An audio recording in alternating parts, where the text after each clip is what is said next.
नमस्कार छात्रों। पिछले लेक्चर में हमने प्रश्न पत्र क्रमांक 8 व्यावसायिक वर्ग अनुवाद सिद्धांत और प्रयोग इसमें से 8वां जो टॉपिक है मशीनी अनुवाद की चर्चा शुरू की है। और इस मशीनी अनुवाद के अंतर्गत हमने प्रारंभ में ये देखा कि किस प्रकार मशीनी अनुवाद की शुरुआत जो है द्वितीय विश्व युद्ध के दौरान शुरू हुई और वहां से लेकर आज तक मशीनी अनुवाद या यांत्रिक अनुवाद जो है किस प्रकार हो रहे हैं। आज की स्थिति में मशीनी अनुवाद किस स्तर पर पहुंचा है इसकी हमने चर्चा की है। और इस टॉपिक के अंतर्गत हमें और अधिक की जानकारी लेनी है, उसमें मशीनी अनुवाद हमारे लिए कितना आवश्यक है, कौन कौन से क्षेत्र में वो कारगर सिद्ध हो रहा है, अर्थात उसकी उपयोगिता सिद्ध हो रही है। लगभग यही बातें हम आज के लेक्चर में देखेंगे। और इस टॉपिक में विस्तार से वही बातें आएगी कि मशीनी अनुवाद की सीमाएं भी क्या हो सकती है, उसकी उपयोगिता कितनी हो सकती है और कौन से ऐसे क्षेत्र हैं जहां पे मशीनी अनुवाद को अपनाया जा रहा है। तो आज हम मशीनी अनुवाद की आवश्यकता और साथ ही साथ मशीनी अनुवाद की आज की स्थिति जो है, किस क्षेत्र में वो काम कर रहा है, इसकी थोड़ी सी चर्चा करेंगे। देखिए, मशीनी अनुवाद की आवश्यकता के रूप में अगर हमने थोड़ी सी पुरानी बातें देखी तो वहां पे हमने देखा कि मशीनी अनुवाद का प्रारंभ जो है द्वितीय विश्व युद्ध के दौरान वहां पे शुरू हुआ और विशेषतः सैनिकों के लिए सूचना देने के लिए या रक्षा क्षेत्र में या सुरक्षा के क्षेत्र में वहां पे ये उसको अपनाने की कोशिश की गई और यूरोप में इस पर ज्यादातर काम होने लगा और वहां से लेकर ये दुनिया भर में उसकी आवश्यकता महसूस की जाने लगी। और आज हम देख रहे हैं कि भारत में भी ये मशीनी अनुवाद हो रहे हैं। हमारे सामने आज मोबाइल में उपलब्ध जो गूगल इंटरनेट है, उसके ऊपर आप गूगल ट्रांसलेटर अगर डालते हैं तो उसके अंतर्गत आपको दिखाई देगा कि गूगल ट्रांसलेटर जो है आपकी बातों को या आपके द्वारा जो भी कुछ सामग्री उसको दे रहे हैं उसको आप किसी भी भाषा में या उस वहां पर उपलब्ध भाषा में जो है उसको अनुवादित करने की कोशिश की जा रही है। तो यही प्रक्रिया जो है मशीनी अनुवाद की है। तो आवश्यकता के तौर पर मशीनी अनुवाद हमारे लिए कितना आवश्यक है उसकी थोड़ी सी चर्चा करेंगे। देखिए, मानवीय भाषा अर्थात मनुष्य की पहचान असल में मानवीय भाषा से है, मनुष्य की भाषा से है। मतलब मनुष्य और पशुओं के बीच में अगर कुछ अंतर हमें करने आता है तो वो अंतर ये है कि मनुष्य के पास भाषा है और पशुओं के पास भाषा नहीं है।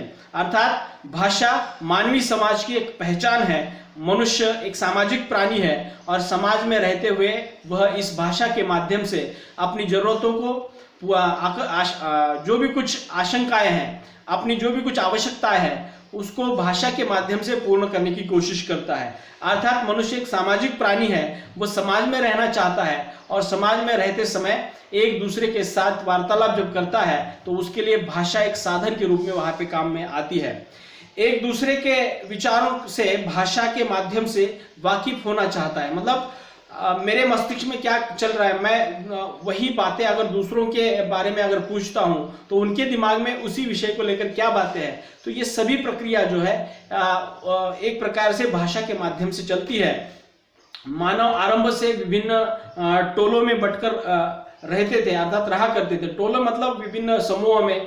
हमने देखा कि मनुष्य का प्राचीन इतिहास जो है वो बहुत ही चमत्कारिक और आश्चर्यकारक है, क्योंकि सबसे पहले मनुष्य की शुरुआत जो है जंगल में हुई है और जंगल में किस प्रकार मनुष्य रहते थे और जंगल में जब रह रहे थे तब वह टोलों के रूप में, समूह के रूप में किस प्रकार अपनी जीवनचर्या चला रहे थे। तो ये बातें थोड़ी सी हमने इसके पहले देखी है मनुष्य के इतिहास के संदर्भ में। तो ये टोलों में बटा हुआ जो मनुष्य है तब वहां पे विचारों का आदान प्रदान धीरे धीरे उसमें होने लगा। अर्थात एक समूह से बहुत सारे समूह बनते गए और अनेक समूह बनने के बाद उन समूह के भीतर जो है आपसी आदान प्रदान जो है होने लगा। और ये आदान प्रदान जो है भाषा के माध्यम से वहां पे शुरू हुआ और कभी धर्म प्रचार हेतु तो कभी अपने टोलों की सीमा बढ़ाने हेतु ये समुदाय एकत्रित हो गए। मतलब भाषा की जो शुरुआत जो है या भाषा का जो रूप है वो इन समुदायों ने या इन टोलों ने जो है अपने संप्रदाय, अपने धर्म प्रसार को प्रचारित करने के लिए भी उन्होंने भाषा को वहां पे अपनाया। साथ ही साथ अपनी टोलों की जो सीमा होती है या विशिष्ट भूभाग होता है उसको बढ़ाने के संदर्भ में भी ये वहां पे बातें हो गई। यहाँ से माना जाता है कि अनुवाद का महत्व तथा उसकी आवश्यकता वृद्धिंगत होने लगी। मतलब जब बिखरे समूह में अनेक प्रकार के समूह जब एक दूसरे के साथ संपर्क करने लगे तो वहां पे एक समुदाय की या एक समूह की भाषा अलग थी और दूसरे समुदाय की भाषा अलग थी, तो उनके बीच में वहां पे एक ऐसी एक भाषा की जरूरत आ पड़ी जो दोनों समूह के लोग जो है उसको जान सके। तो वहां पे हम कह सकते हैं कि ये अनुवाद का आरंभ बिंदु मान सकते हैं। और इस द्विभाषी के रूप में अर्थात दो भाषा को समझने वाले लोगों की जरूरत वहां पे आ पड़ी और मुझे लगता है कि ये अनुवाद की शुरुआत जो है हम उसको मान सकते हैं। अर्थात एक समूह या एक टोलों के लोग जो है दूसरे समूह के साथ संपर्क करने के लिए वहां पे अनुवाद के माध्यम से उसको अपना रहे थे या उन्होंने अनुवाद को अपना लिया। और धीरे धीरे इसी के साथ साथ जैसे जैसे समय बीतता गया और वहां पे अनुवाद के महत्व जो है उसकी आवश्यकता जो है महसूस की जाने लगी। व्यापारिक प्रतिस्पर्धा ने अनुवाद को काफी बढ़ावा दिया। बाद में धीरे धीरे समाज जो है व्यापार के क्षेत्र में तो हम देख सकते हैं कि विदेशी लोग भी जो है अनेक देशों में जो है जाकर व्यापार करते थे, तो विदेशी लोगों की भाषा और जो जिस देश में जा रहे हैं उस देश की भाषा वहां पे बहुत ज्यादा अंतर था। तो उस समय भी उन व्यापारियों को वहां पे अपनी वस्तुएं बेचने के लिए संबंधित ग्राहकों की भाषा की आवश्यकता आ पड़ी और वहां पर भी जो है व्यापार के कारण भी वहां पे अनुवाद को बढ़ावा मिला हुआ दिखाई देता है। अनुवाद करने की इस होड़ में मनुष्य की शक्ति कुंठित हो गई। अर्थात अब जैसे जैसे आवश्यकता है, जैसे जैसे व्याप्ति बढ़ रही थी, जैसे जैसे लोग जो है दूसरी भाषा के लोगों के साथ परिचित हो रहे थे, वैसे वैसे अनुवाद की आवश्यकता वहां पे महसूस की जाने लगी। और बाद में धीरे धीरे जो है ये अनुवाद का दायरा इतना बढ़ गया तो वहां पे लोगों की जो शक्ति जो है वो कम पड़ने लगी और लोगों की आवश्यकता जो है उतने लोग वहां पे नहीं मिल पा रहे थे। तो परिणाम ये हुआ कि देखिए अनुवाद करने की इस होड़ में मनुष्य की शक्ति कुंठित हो गई। क्षमता से अधिक शारीरिक परिश्रम न कर पाने की स्थिति में अनुवाद एक दुष्कर कार्य होने लगा। अर्थात अनुवाद की सबसे ज्यादा जरूरत आवश्यकता महसूस की जाने लगी और उसके बदले जो है उसकी तुलना में जो है अनुवादकों की तादाद जो है उतनी मात्रा में वहां पे नहीं हो रही थी। तो वहां पे शरीर की अधिक परिश्रम जो है की स्थिति वहां पे निर्माण होने लगी और परिणामतः अनुवाद का ये जो कार्य है थोड़ा सा दुष्कर लगने लगा, कठिन लगने लगा। और इस बात को ध्यान में रखते हुए यूरोप के देशों में विशेषता यांत्रिकी अनुवाद या मशीनी अनुवाद की आवश्यकता जो है वहां पे महसूस की जाने लगी और अनुवाद के लिए कंप्यूटर का प्रयोग या कंप्यूटर की सहायता के आधार पर वहां पे अनुवाद किया जा सकता है क्या, इसके संदर्भ में वहां पे अनुसंधान किया जाने लगा। और यही जो पहल जो है एक प्रकार से हम कह सकते हैं कि मशीन अनुवाद की शुरुआत जो है वहां पे हुई है। कंप्यूटर के कारण शारीरिक परिश्रम में निश्चित रूप से कमी आती है। कंप्यूटर से अनुवाद करते समय न केवल शरीर को बल्कि बुद्धि को भी राहत मिलती है।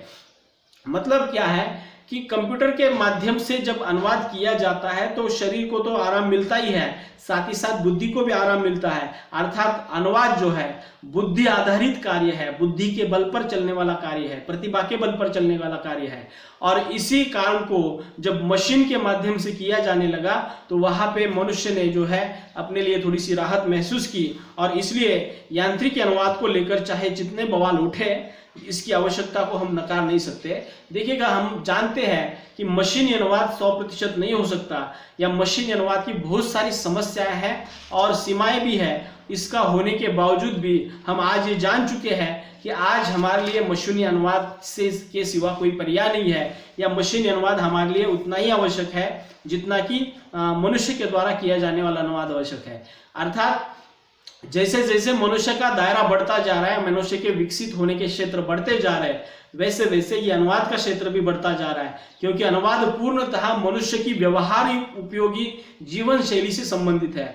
अर्थात हम जिस क्षेत्र में भी काम कर रहे हैं, उस क्षेत्र में अगर उस भाषा को नहीं जानते हैं तो उस संबंधित व्यक्ति को जो है अनुवाद के सिवा कोई पर्याय नहीं है। तो इस तरह से हम देख सकते हैं कि अनुवाद हमारे जीवन की आवश्यकता है, और उस आवश्यकता के आधार पर ही किस प्रकार अनुवाद जो है दिन ब दिन वृद्धिंगत होता जा रहा है, उसकी आवश्यकता महसूस की जा रही है। और ये वृद्धिंगता, उसकी व्यापकता जो है एक प्रकार से अनुवाद को मशीनी अनुवाद की तरफ धकेल रही है, और मशीन का सहारा लेकर जो है आज बहुत बड़ी तादाद में अनुवाद हो रहा है। उसके पीछे की वजह यह है, अनुवाद दुष्कर कार्य है, कठिन कार्य है, साथ ही साथ समय खर्च करने वाला कार्य है, बहुत ज्यादा समय उसमें बीत जाता है, खर्च हो जाता है। लेकिन मशीन के सहारे अगर ये काम किया जाता है तो समझ लीजिएगा कि वो बहुत ही गतिशीलता के साथ हो रहा है। लेकिन इस क्षेत्र के विद्वानों का ये मानना है कि ये जो मशीनी अनुवाद है गतिशीलता के साथ या अधिक काम कर सकता है, लेकिन मनुष्य के जितना सही और स्तरीय अनुवाद जो है इसके माध्यम से नहीं हो सकता।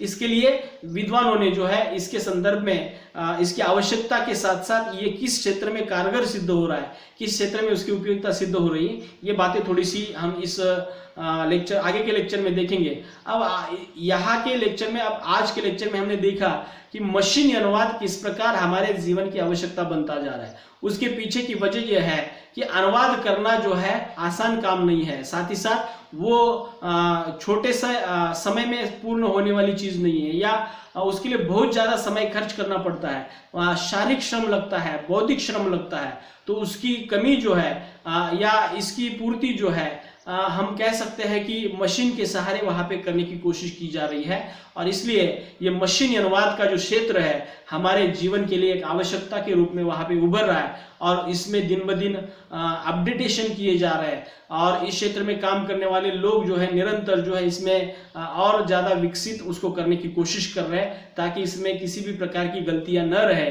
और धीरे धीरे ये मशीनी अनुवाद का क्षेत्र जो है आज विकसित हो रहा है। आज पूर्ण अवस्था में वो विकसित नहीं हुआ है, लेकिन धीरे धीरे एक ऐसा दिन आ जाएगा, लगभग मनुष्य जो है जिस प्रकार से अनुवाद करता है उसी प्रकार से मशीन भी जो है अनुवाद वहां पे उस स्तर पर कर पाएगा। लेकिन अभी प्रयास जारी है, कोशिश जारी है, रिसर्च या वैज्ञानिक जो है इस क्षेत्र में जुटे हुए हैं, और मशीन के सहारे मनुष्य के समान जिस प्रकार सृजनात्मक अनुवाद किया जाता है, साहित्यिक अनुवाद किया जाता है, उसी प्रकार का अनुवाद अगर मशीन करने में सक्षम हो जाए तो ये अनुवाद जैसा दुष्कर कार्य जो है आसानी से वहां पे हो सकता है। तो ये मशीनी अनुवाद हमारे जीवन की आवश्यकता है। तो आवश्यकता के तौर पर ये बातें जो है हमारे लिए महत्वपूर्ण लगती है।